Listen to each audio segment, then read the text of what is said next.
Hello दोस्तों, कैसे हो? मेरा नाम है दीपक और आपका हमारे चैनल फन विद दीपक में स्वागत है। दोस्तों, इस वीडियो में मैं आज कोरोना वायरस की वैक्सीन और उससे जुड़ी जानकारी के बारे में बात करूंगा। तो चलिए वीडियो को स्टार्ट करते हैं और प्लीज़ वीडियो के एंड तक हमारे साथ बने रहिएगा।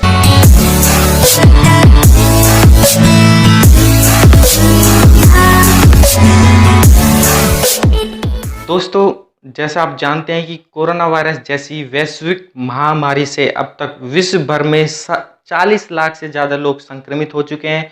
वहीं 2.5 लाख से ज़्यादा लोग अपनी जान गंवा चुके हैं। अगर बात करें भारत की, तो लगभग 60,000 से ज़्यादा लोग जो है अब तक संक्रमित हो चुके हैं और 2,000 से ज़्यादा लोग अपनी जान गंवा चुके हैं। लेकिन दोस्तों, अभी तक हमारे पास कोई ऐसी स्पेसिफिक वैक्सीन बनकर तैयार नहीं हो पाई है जिससे इसका सटीक इलाज किया जाए, बशर्ते कुछ ड्रग्स जैसे हाइड्रोक्सीक्लोरोक्विन जो एक एंटी मलेरियल ड्रग्स है और कई जगहों पर एचआईवी एंटी वायरल ड्रग्स का और उनके कॉम्बिनेशन से जो है पेशेंट को ट्रीट किया जा रहा है, जो उनके रिकवर होने में थोड़ी हेल्प कर रहा है।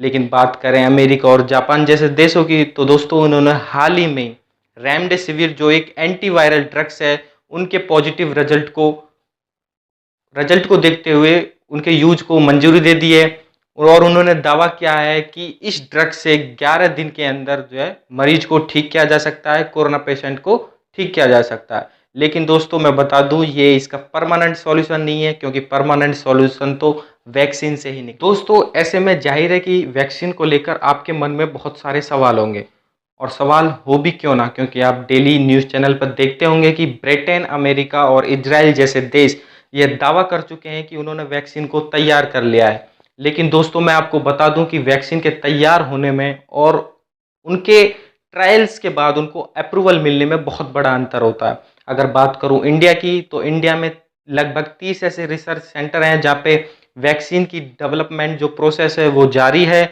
जो कहीं अपने स्टार्टिंग फेज में तो कहीं अपने एंडिंग फेज में है। तो दोस्तों, अगर बात करें वैक्सीनेशन की कि वैक्सीन क्या है, तो अगर इसे आसान शब्दों में समझें तो जो कॉजेटिक एजेंट यानी जो वायरस या फिर जो पैथोजेनिक बैक्टीरिया हैं जो हमारे बॉडीज में डिसीज कॉज करते हैं, उन्हीं को ही माध्यक बनाकर हमारी बॉडी में इंसर्ट किया जाता है, जो हमारी बॉडी में इम्यून रेस्पॉन्स जनरेट करते हैं। दोस्तों, बात करूं इम्यून रेस्पॉन्स की, तो इम्यून रेस्पॉन्स जो है दो तरीके का हो सकता है, पैसिव इम्यून रेस्पॉन्स और एक्टिव इम्यून रेस्पॉन्स। अगर बात करें पैसिव इम्यून रेस्पॉन्स की, तो ये immune response temporary immune response होता है, जो किसी व्यक्ति या किसी एनिमल में डेवलप हुई एंटीबॉडीज को दूसरे पेशेंट में या दूसरे व्यक्ति में ट्रांसफर की जाती है।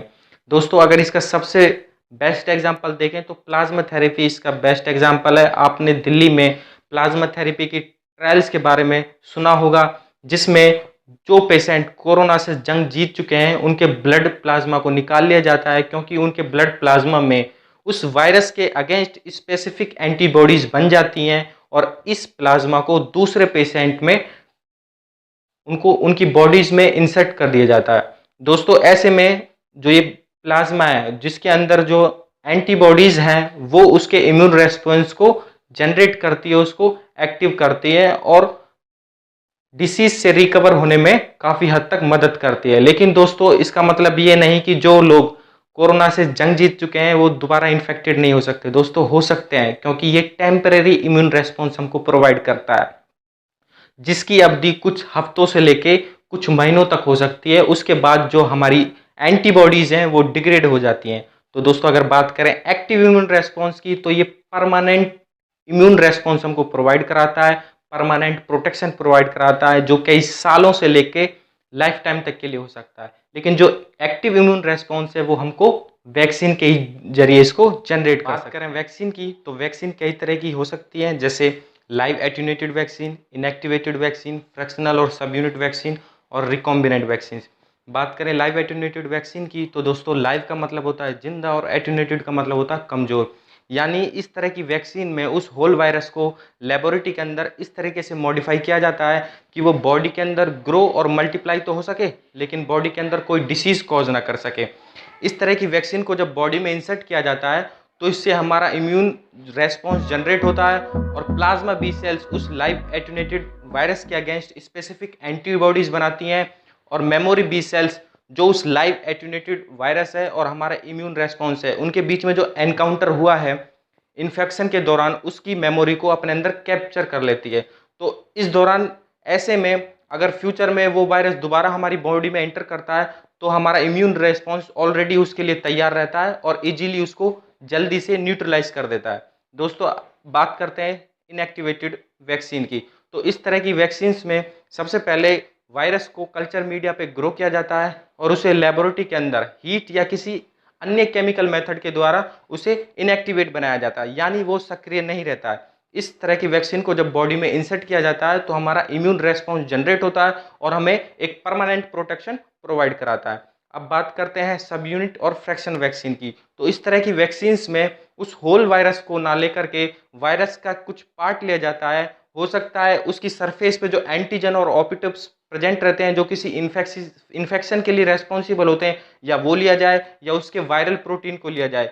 इस तरह की वैक्सीन्स में होल वायरस को ना लेके कुछ सेगमेंट्स और उसके कुछ सब यूनिट पार्ट्स को लिया जाता है और बॉडी के अंदर इंसर्ट किया जाता है, जिससे हमारा इम्यून रेस्पॉन्स जनरेट होता है और एक परमानेंट जो कई सालों तक या फिर लाइफ टाइम के लिए हमें परमानेंट इम्यून रेस्पॉन्स प्रोवाइड। वहीं दोस्तों जो रिकॉम्बिनेंट वैक्सीन होती हैं, तो इस प्रकार की वैक्सीन में जो वायरस होता है उनका जो जेनेटिक मटेरियल आरएनए होता है लेबोरेटरी के अंदर उसको मैनिपुलेट किया जाता है। अगर आसान शब्दों में कहें तो उसके जेनेटिक मटेरियल आरएनए के साथ छेड़छाड़ की जाती है, उसको इनएक्टिवेट किया जाता है।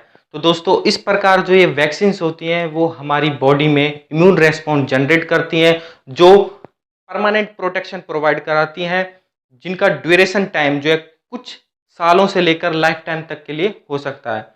तो दोस्तों ऐसे में अभी यह नहीं कहा जा सकता कि वैक्सीन को तैयार होने में कितना टाइम लगेगा, क्योंकि वैक्सीन डेवलप करने या किसी ड्रग के डेवलप होने में एक बहुत ही बड़ी प्रोसेस होती है, जिसमें काफ़ी सारे ट्रायल्स होते हैं और उन ट्रायल्स में जब वो वैक्सीन अपने हर ट्रायल्स पे खरी उतरती है, उसका परीक्षण सफल होता है, तभी वो अप्रूव हो पाती है। दोस्तों इसी दौरान जो है वैक्सीन या किसी ड्रग्स की एफिकेसी और उसकी डोज रेस्पॉन्स को भी मेजर किया जाता है। दोस्तों ये क्या होते हैं, अगर हम बात करें एफिकेसी की, तो ये उस ड्रग्स या किसी वैक्सीन की एक्यूरेसी को के बारे में बताता है कि कोई वैक्सीन या फिर ड्रग्स किसी डिसीज के खिलाफ कितनी एक्यूरेट है, कितनी एक्यूरेसी हमें प्रोवाइड कराती है और कितनी एक्यूरेसी के साथ हमें पॉजिटिव रिजल्ट प्रोवाइड कराती है उसके उस डिसीज को कम करने में, उसको रिकवर करने में। दोस्तों अगर वही बात करें डोज रेस्पॉन्स की, तो ये हमें यह बताता है कि किसी डिसीज के अगेंस्ट हमें किसी वैक्सीन या ड्रग्स की हमारी बॉडी में कितनी डोज की रिक्वायरमेंट है।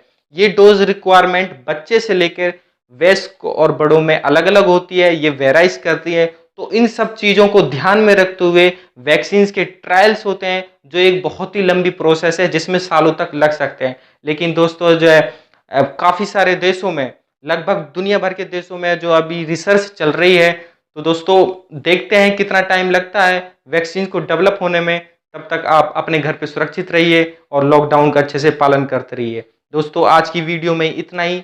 आगे नेक्स्ट वीडियो में मिलेंगे आपके लिए कुछ इन्फॉर्मेटिव वीडियोस लेकर के। अगर वीडियो में दी गई जानकारी आपको अच्छी लगी हो तो प्लीज़ इस वीडियो को लाइक करना और नीचे कमेंट बॉक्स में हमें बता देना आपको वीडियो कैसी लगी है। अगर आप चैनल पर नए हैं तो प्लीज़ हमारे चैनल को सब्सक्राइब कर लीजिए और साथ ही में बेल आइकन को भी दबा दीजिए, ताकि लेटेस्ट इन्फॉर्मेशन आप तक पहुंचते रहे। Thank you.